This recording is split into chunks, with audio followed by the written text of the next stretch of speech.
예수님이 가르치신 기도 5번째 시간이자 마지막 시간입니다. 유대인 속담에 공부의 시작은 학교 교실이지만 공부의 마침은 시장 골목이다 라는 표현이 있습니다. 그 말은 학교에서 공부를 아무리 열심히 했어도 생활 속에서 그 공부를 적용시키지 않으면 공부의 가치가 떨어진다는 것이죠. 예수님께서 우리가 지난 4시간 동안 배운 이 기도를 통해서 맨 처음 예수님 하신 말씀은 이렇게 기도하라, doing을 말씀하셨습니다. 하라는 것을 가르치셨지 이렇게 기도를 배워라, 난리지를 말씀하지 않으셨습니다. 그 말인즉슨 기도는 실천하지 않으면 아무 소용이 없는 것입니다. 여러분, 제가 매주마다 이 예배를 드리기 전에 앉아서 기도하는 제목 중에 하나가 주님, 저의 사명이 무엇입니까? 저의 사명은 씨 뿌린 자의 사명이 아닙니까? 저는 열심히 씨를 뿌리겠습니다. 그리고 열심히 가꾸겠습니다. 그것을 자라게 하시고 열매 맺게 하시는 분은 주님이시니 주님 잘 자라게 하시고 잘 열매 맺을 수 있도록 도와달라고 늘 기도를 드립니다. 여러분, 그래서 저는 오늘도 여러분 앞에서 지금 말씀의 씨를 열심히 뿌리는 것입니다. 말씀의 씨앗이 여러분 앞에 떨어졌을 때에 그것이 정말 바라고 소망하는 것은 잘 자랐으면 좋겠어요. 잘 자라기 위해서는 주님께서 여러분에게 또 저에게 말씀하실 때에 doing을 하라는 것입니다. doing. 해야 됩니다. 하지 않으면 소용이 없다는 것이죠. 자, 오늘 그래서 5번째 마지막 시간이지만 이게 마지막이 아닙니다. 기도는 늘 드리는 것이기 때문에 우리가 배운 이 기도를 가지고 생활 속에서 늘 실천하기를 원합니다. 미국은 역사상 가장 많은 전쟁을 치른 나라입니다. 미국 나이가 올해로 242살이랍니다. 242살 중에서 219년 동안 전쟁을 치렀대요. 고작 23년, 아마 할인 나이쯤 이 나이만 빼놓고 나머지는 계속 전쟁을 치른 겁니다. 자국 내 전쟁도 있었고 외국에 나가서 전쟁을 하는 것도 있었고요. 많은 전쟁을 치렀습니다. 이따 나중에 또 한 번 더 미국 전쟁 이야기를 잠시 얘기하겠지만 미국이 전쟁을 많이 치렀지만 딱 한 번 전쟁에서 졌습니다. 아주 크게 한 전쟁에 진 적이 있어요. 이 전쟁에서 승리를 거두기 위해서는 많은 요건들이 필요하죠. 강력한 무기가 필요합니다. 군사력이 있어야 됩니다. 전쟁 물자도 필요하죠. 재정도 있어야 됩니다.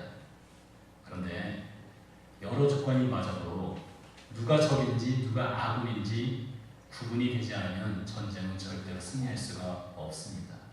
적과 아군이 분명해야 됩니다. 어릴 적 여러분 가을 운동회를 학교에서 하지 않습니까? 그러면 청백을 나옵니다. 이 청색들이 뜨르던 백색들이 뜨르던 청군과 백군이 분명히 구분이 되어야만 나가서 달리기를 해도 겨루기 겨뤄서 경쟁을 해서 이기든지 지든지 결정을 할 수가 있는 것이죠. 그러니까 적과 아군이 분명히 구분이 되어야 한다는 것이죠. 우리의 신앙도 마찬가지입니다. 우리의 신앙을 저해하는 신앙의 적이 무엇인지를 분명히 알고 있어야 됩니다.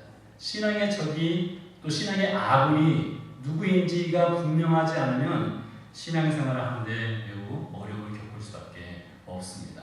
마태복음 12장에 보니까 이런 말씀이 있어요. 예수님께서 귀신 들려서 말 못하고 병원에 든 이 사람을 치유해 주었습니다. 그랬더니 바리새인들이 수근수근 거리는 겁니다. 저가 귀신의 왕 바알세불을 힘입어서 귀신을 쫓아낸다 라고 이야기를 했습니다. 예수님 귀도 밝으십니다. 그걸 다 들었어요. 듣고서 말씀하셨습니다. 너네들 지금 무슨 얘기하는 거냐? 사단이 사단을 쫓아내면 사단의 나라가 어떻게 서겠느냐? 한 집안에서 싸움이 일어나면 집안이 어떻게 서겠느냐? 한 나라에서 서로 싸우면 어떻게 그 나라가 온전히 서겠느냐? 이렇게 말씀하셨습니다. 그런 말 있지 않습니까? 집안에서 싸움이 잦으면 그 집안 꼴이 어떻게 되겠는가? 이것이죠. 마찬가지입니다. 여러분, 오늘날 그리스도인들이 착각하거나 혹은 간과하는 것이 무엇인가 하면 아군과 적군이 누구인지를 정확하게 모르는 거예요. 그래서 교회 내에서 싸움이 있습니다. 교회 내에서 서로 물고 뜯는 것이 있어요. 근데 제가 지난 시간에 말씀드렸지만 이 기도에서 가장 많이 등장하는 단어가 무엇이라고요? 우리입니다. 우리. 이 우리 정신을 갖고 있다면 적군과 아군이 분명하게 구분이 될 수밖에 없는 것인데, 오늘날 교회는 참 안타깝게도 교회 내에서 많은 분쟁이 있습니다. 그래서 요즘은 사단이 할 일이 없답니다. 사단이 건들지 않고 교회 내에서 교인들이 서로 알아서 싸우고 교회가 무너진다는 것이죠. 찾아보니까 사실 우리 시대만 그런 것이 아니에요. 성경 당시에도 교회들이 참 문제가 많았습니다. 그렇게 위대한 사도이자 참 요즘으로 말하면 그와 같은 목회자가 없죠. 바울과 같은 목회자, 바울과 같은 선교사, 바울과 같은 학자가 어디 있겠습니까? 그렇게 위대한 선교사이자 학자이자 목회자인 바울이 사역한 교회들도 참 문제가 많았습니다. 바울이 선교사역을 할 때에 이 선교사에게 가장 앞서서 헌신했던 교회가 빌립보 교회입니다. 얼마나 아름다운 교회입니까? 바울이 감옥에 갇혔을 때에 바울을 위해서 빌립보 교회의 중추적인 역할을 감당하고 있는 신자를 보내서 바울을 돕게 했어요. 에바브로디더라고요. 그런데 그 빌립보 교회, 그렇게 선교에 열심히 내는 교회였지만 빌립보서를 읽어보면 빌립보는 세력이 양쪽으로 갈라져 있었습니다. 바울을 따르는 사람도 있었고 바울을 반대하는 사람도 있었어요. 고린도 교회는 두말할 필요가 없죠. 여러분 고린도전서를 읽어보고 고린도후서를 읽어보면 참 유치찬란한 것들이 많습니다. 먹는 것 때문에 싸워요. 먹는 것 때문에. 많이 먹을 거냐 적게 먹느냐 그것 때문에 싸워요. 바울이 뭐라고 말합니까? 그렇게 싸운다면 난 차라리 고기 때문에 싸운다면 난 평생 고기를 먹지 않겠다. 그게 그리스도인의 정신이다. 바울이 얘기하죠. 오늘 주님께서 우리에게 주시는 마태복음 6장 13절 이 말씀을 통해서 우리의 적이 누구인지, 우리의 아군이 누구인지, 우리의 적이 누구인지가 분명하다는 적과 어떻게 싸워야 할지를 오늘 예수님께서 우리에게 말씀을 해주십니다. 우리를 시험에 들게 하지 마시고 다만 악에서 구하시옵소서. 첫 부분부터 살펴보도록 하겠습니다. 주님께서 이렇게 시험에 들게 하지 마옵시고 다만 악에서 구해달라는 기도를 하라는 거 보면 참 시험 들 일이 많은 것 같습니다. 이 자리에 서 있는 저도 시험을 많이 들어보는 경험이 있습니다. 아마 여러분도 마찬가지일 거예요. 살면서 신앙생활하면서 시험 들 일이 많이 있었을 것입니다. 근데 도대체 어떤 이유로 여러분 시험에 드십니까? 무엇 때문에 시험에 드십니까? 이 교회 내에서 시험이 들기 가장 적절하게 조합된 장소가 어디냐면 교회 본당 밑에입니다. 여러분 어딘지 아세요? 본당 밑에는 어디죠? 친교실 부엌입니다. 바로 부엌이에요. 교회 주방 봉사는 교회 봉사의 꽃입니다. 거기보다 아름다운 봉사 자리가 없어요. 근데 가장 힘든 곳이기도 하죠. 교회 주방은요, 음식 냄새가 풀풀 납니다. 아침에 향수 뿌리고 왔어도 교회 주방에 한번 들어가서 나오는 향수 냄새는 온데간데 사라지고 음식 냄새로 몸에 배이게 되어 있습니다. 무더운 여름에 땀을 흘리면서 주방에서 수고하시는 우리 교우님들이 있습니다. 음식 먹는 시간은 기껏해야 15분입니다. 저는 5분이면 음식 다 한 거예요. 근데 음식 만드는 데는 15분 걸립니까? 그렇지 않죠? 1시간, 2시간. 어쩌면 우리 교우님들 일주일 내내 그 다음 주에 음식 담당이면 이번 주에 뭐 만들어 가야 되나 고민을 많이 할 것입니다. 그렇게 해서 음식을 만들어내죠. 각자 음식하는 방법도 매우 다릅니다. 여기 보면 충청도 사람, 전라도 사람, 서울 사람, 부산 사람 각각 음식 만드는 방법이 다 달라. 수십 년 동안 가정에서 주방을 지켜온 분들 아닙니까? 그러니 각자의 노하우가 다 있는 것이죠.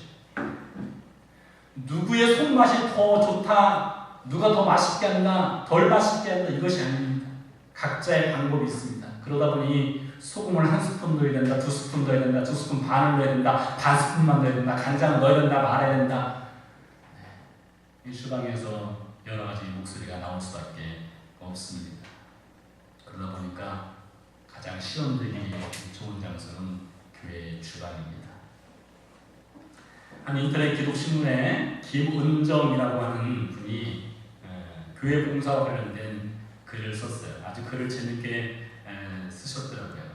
이분이 교회 봉사하다가 시험에 들었던 일을 글을 썼는데 그 내용 중 일부를 읽어드리겠습니다. 이렇습니다. 내가 가장 먼저 시작한 봉사가 부엌 일이었는데 그때 나는 교회에서 시험이란 말을 처음 이해했다. 교회 다니는 사람들이 툭 하면 쓰는 말이 시험 들었어. 시험 라는 단어였는데 나는 그때 시험을 쳐서 합격을 해야 교회 집사가 되고 장로가 되는 줄 알았다. 처음으로 다니던 교회 부엌에서 밥 당번이었는데 토요일날 나오지도 않고 어려우면 다 빼먹었던 사람이 주일날 밥 담을 때만 와서 생색낼 때 나는 시험에 빠졌다. 여름에 에어컨도 잘 되지 않는 개척교회에서 나더러는 뜨거운 김나는 밥을 푸라고 하면서 본인은 시원한 반찬 담고 있을 때에 사람들이 오면서 아유 집사님 수고 많아요 고생 많죠? 라는 칭찬은 혼자 다 듣는 그 여집사를 바라보면서 나는 시험에 들었다. 참 원치 않게 또는 워낙에 이런 일들이 사실 여러분 주방에서 일어날 수 있으리라 생각을 합니다. 이 김은정이라는 분이 부엌에서 주방 봉사를 하다가 시험 들었다는 고백처럼 성경에도 보니까 부엌에서 일하다가 시험에 든 유명한 여인 이야기가 있습니다. 바로 마르다 사건이지 않습니까? 마르다와 마리아가 있었습니다. 예수님께서 그 집에 방문했을 때에 언니가 되는 마르다는 예수님을 위해서 열심히 주방에서 음식을 준비하고 있었고 마리아는 예수님 곁에 앉아서 말씀을 듣고 있었죠. 혼자서 열심히 음식을 준비하는데 동생 마리아가 도와주지 않았습니다. 여러분 그럴 수 있지 않겠어요? 열심히 혼자 일하고 있는데 소파에 앉아가지고 턱 기대고 말씀 듣고 있는 동생을 바라볼 때 기분 좋게 바라볼 사람 별로 없을 것 같아요. 그래서 이 마르다가 화가 났습니다. 그리고 시험에 들은 것이죠. 시험에 들으니까 화살이 두 군데로 날아갑니다. 하나는 동생 마리아에게, 또 하나는 누구에게 날아갑니까? 예수님께 날아가죠. 예수님, 내 동생 마리아를 시켜서, 아니 마리아한테 직접 얘기하면 되는데 굳이 예수님 한 달에 걸쳐서 얘기하는 거 보세요. 그러니까 예수님께도 지금 마음이 상한 것이고 마리아에게도 마음이 상한 것이죠. 그처럼 이 봉사의 자리인 이 부엌이라고 하는 것은 시험 들기에 아주 적당한 장소입니다. 여러분 아직 시험이 뭔지 모르시는 분들은 오늘부터 주방에 가서 봉사해 보시면 조만간에 경험할 수 있지 않을까 이런 생각을 합니다. 그래서 이렇게 사람들과 이 교제를 통해서 이렇게 만나고 교제하다 보면 서로 부딪히는 장면들이 있죠. 그래서 아우 사람 안 만날 거야. 교제 끊어야지. 그래서 사람들과 교제의 폭을 확 줄였다고 합시다. 그래서 사람과 만나지 않는다고 해요. 그러면 시험에 들지 않을까요? 절대 그렇지 않습니다. 사람은 혼자에서도 시험에 들어요. 영화 중에 캐스트 어웨이라는 영화가 있습니다. 이 영화는 주인공이 비행기를 타고 가다가 비행기가 추락을 했습니다. 그래서 불시착을 해서 무인도에 떨어졌는데 다 죽고 혼자 살아남았어요. 혼자입니다. 무인도에서. 근데 그 무인도에서 시험에 빠진다니까요. 뭐 때문에 시험에 빠지느냐? 혼자니까 얼마나 외로워요. 너무나 외로워서 이 주인공이 배구공 하나를 주웠습니다. 그 배구공 이름이 윌슨이에요. 윌슨. 그 배구공 브랜드가 윌슨이거든요. 윌슨이라는 브랜드를 지어가지고 배구공을 줘서 배구공하고 대화를 합니다. 너무나 외로우니까 배구공하고 대화를 하는 거예요. 배구공 같이 먹고 자고 놀고 헤엄도 치고 수영 다니고 놀러도 다닙니다. 그러다 나중에 배구공 때문에 시험 들어요. 말도 못하는 배구공 때문에 시험에 든다. 여러분 사람은 혼자에서도 시험에 드는 거예요. 성경도 그것을 얘기합니다. 여호수아서 7장에 보면 아간이라는 사람이 있습니다. 누가 그에게 물건 훔치라고 아무도 얘기하지 않았습니다. 근데 스스로 시험에 들어서 물건 훔쳤다가 죽임을 당하지 않습니까? 사도행전 5장에 보세요. 아나니아와 삽비라 얘기했지 않습니까? 얼마나 유명한 이야기입니까? 누가 그들에게 헌금 좀 많이 하시라고 강요하지 않았습니다. 그런데 스스로 시험에 빠져서 헌금 속였다가 죽임을 당하는 것을 또 볼 수가 있습니다. 그러고 보면 시험에 들기 위한 특별한 조건이 있지는 않습니다. 어떤 특별한 조건이 갖춰져야만 시험에 드는 것이 아니에요. 어떤 분들은 시험들 준비를 항상 하고 교회에 오시는 분도 있어요. 이번 주에 가면 시험 한번 더 봐야지. 누가 무슨 말을 하든지 이건 나를 찌르는 거야. 그래서 시험에 들으시는 분들이 있습니다.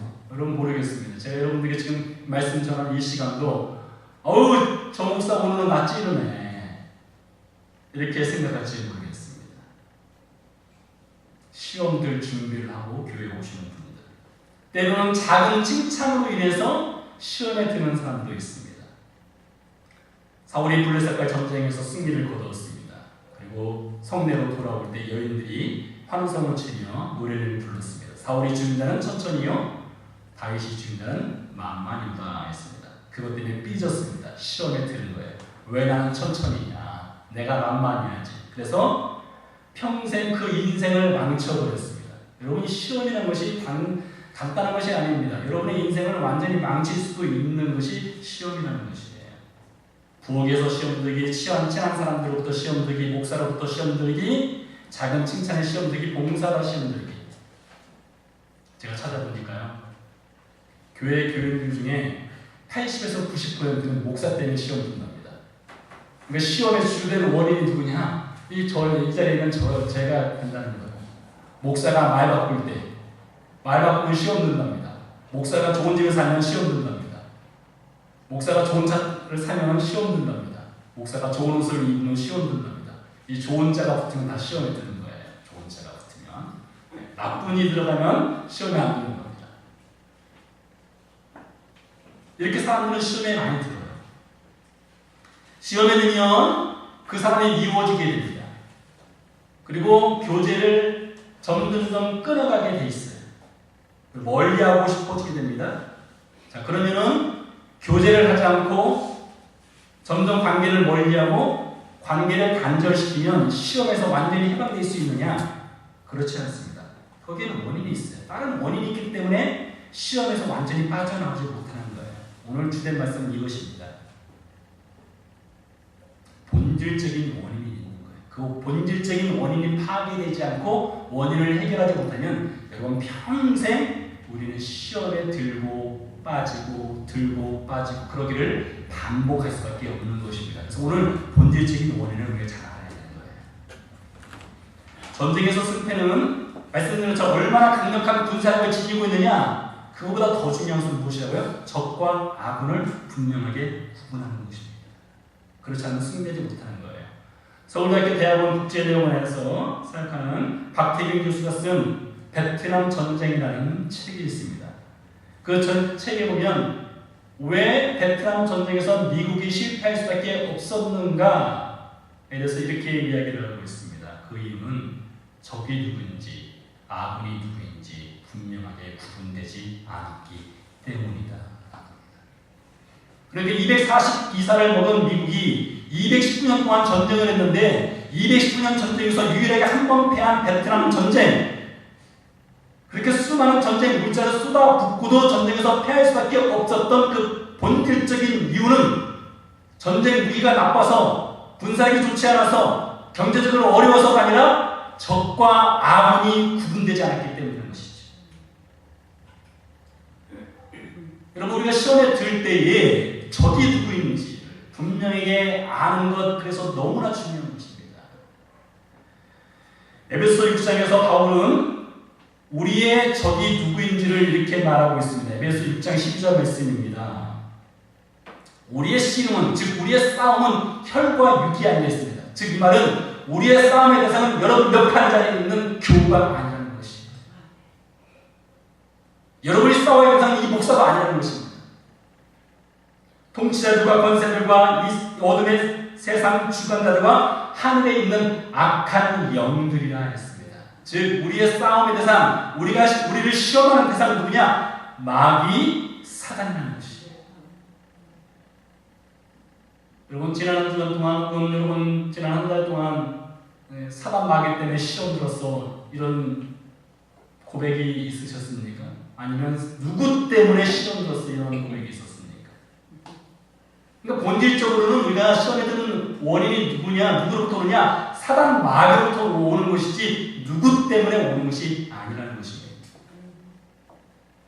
사울과 이스라엘 백성들과 블레셋 사람들이 전쟁을 하게 되었습니다. 엘라 골짜기라는 곳인데요. 엘라 골짜기에서 전쟁이 벌어졌습니다. 엘라 골짜기 남쪽에는 소고라는 곳이 있습니다. 그 소고 작은 산 위에 이스라엘 병사들이 진치고 있었고, 반대편에는 에페스 다민 아세가라는 곳이 있는데 그곳에 블레셋 군사들이 진치고 있었습니다. 그 사이에 엘라 골짜기가 있는 것입니다. 엘라 골짜기 앞으로 블레셋 장수 한 명이 나왔는데 골리앗입니다. 키가 구척장신인 골리앗이 나온 겁니다. 골리앗이 나와서 고래고래 소리를 쳤습니다. 너 중에 나와서 나와 맞짱 떠서 이기면 우리가 너희의 종이 되겠다, 이렇게 소리를 쳤습니다. 그때 마침 다윗이 아버지의 신분을 받아서 형들과 군대 장교들에게 음식을 배달하러 왔다가 골리앗이 이스라엘의 사신 하나님을 저주하고 모욕하는 말을 들었습니다. 바울이 분노했습니다. 그래서 골리앗과 일전을 벌이기 위한 준비를 하고 있을 때였습니다. 그때 다윗의 큰형 엘리압이 다윗을 보고 이렇게 얘기합니다. 너 여기 왜 왔냐? 전쟁 구경하러 왔느냐? 들에 있는 양들은 어떻게 왔느냐? 내가 너를 한 건 정말로 개울이 나쁜 놈이다. 이렇게 다윗에게 혼을 냈습니다. 지금 다윗은 골리앗에게 달려가야 되는데 형 엘리압이 다윗의 가는 길을 태클 거는 거예요. 사기를 꺾으려 했습니다. 그러나 여러분, 다윗은 전혀 흔들리지 않아요. 형이 아무리 자기에게 아무리 욕을 하고 뭐라고 하더라도 다윗의 적은 형이 아니거든요.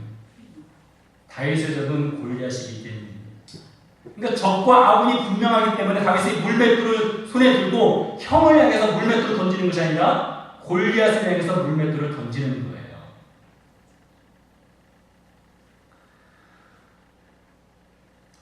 다윗의 주군인 사울도 적과 아군을 제대로 구분하지 못해서 그 인생을 망치기도 했습니다.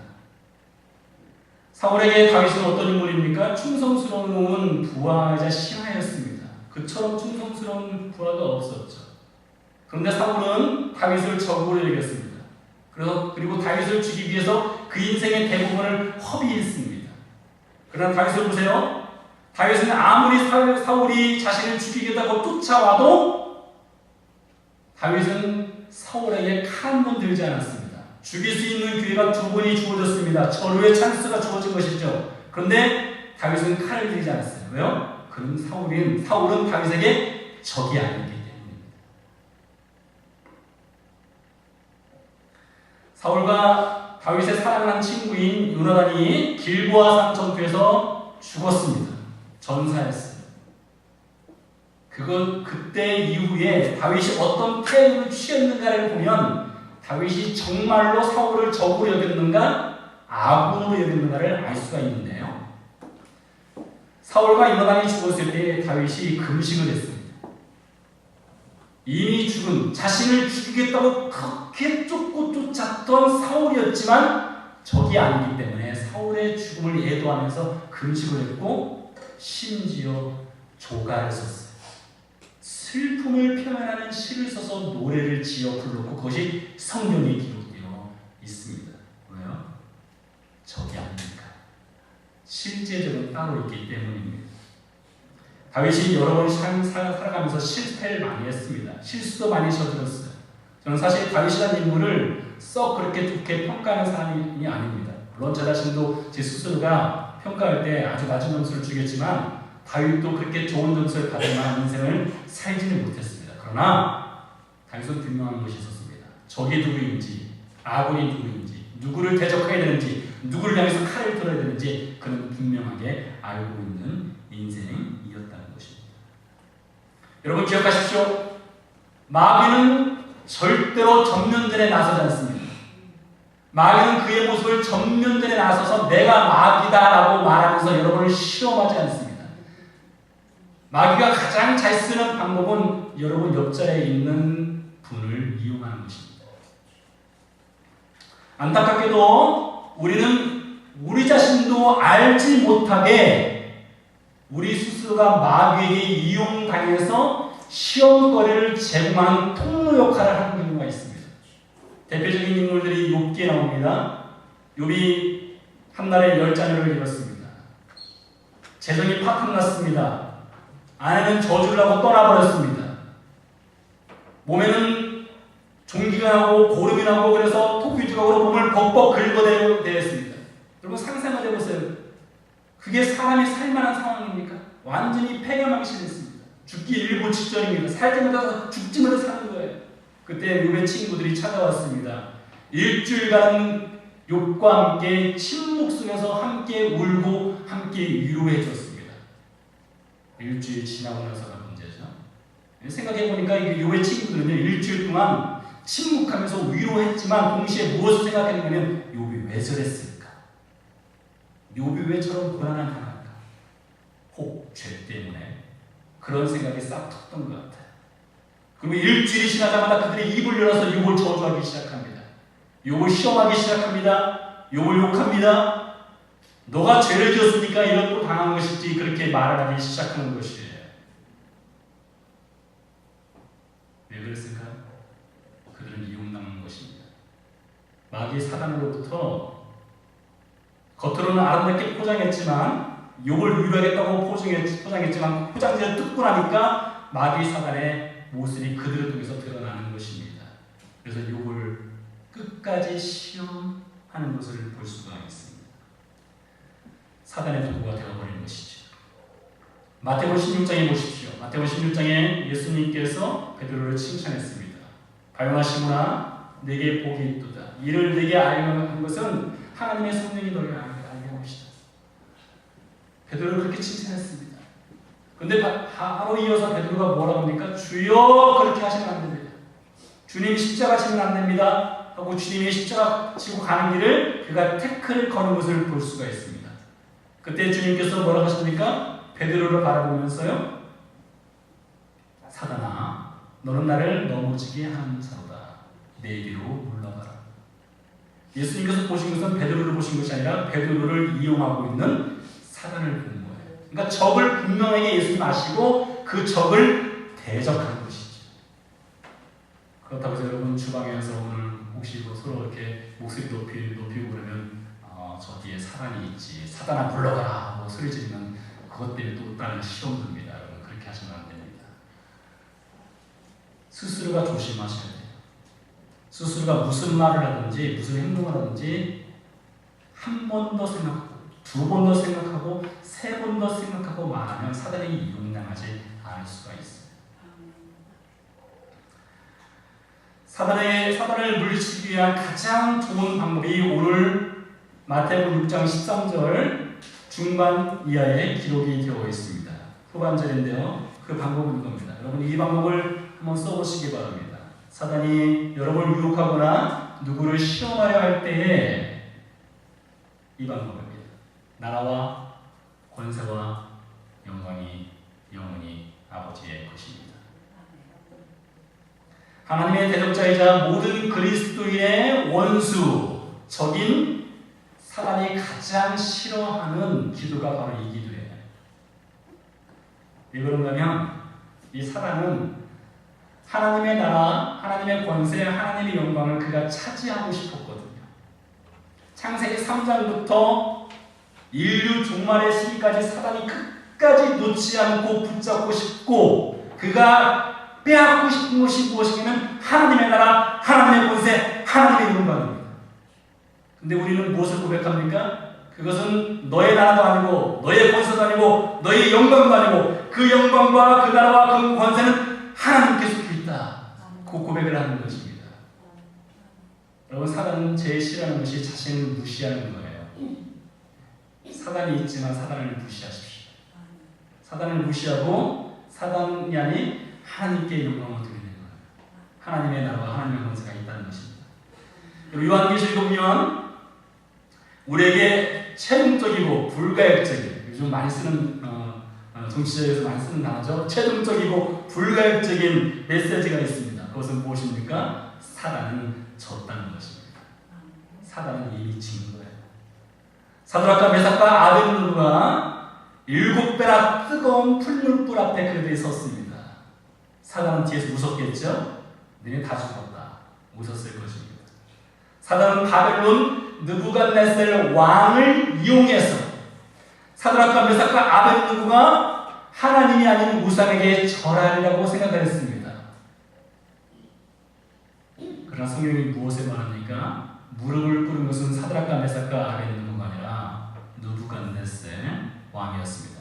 어떨 때요? 사드락과 메삭과 아벤느고의 기도를 보세요. 하나님 어떤 분이시라고요? 그분은 나라를 갖고 계시고 그분의 영광은 영원하며 그분의 권세는 영원하다라는 고백을 사드락과 메삭과 아벤느고가 하였을 때에 느부갓네살이 무릎을 꿇은 거예요. 즉 사단이 무릎을 꿇은 것입니다. 사랑하는 교회 여러분, 사람으로 인해서 여러분 시험될 일이 있습니까?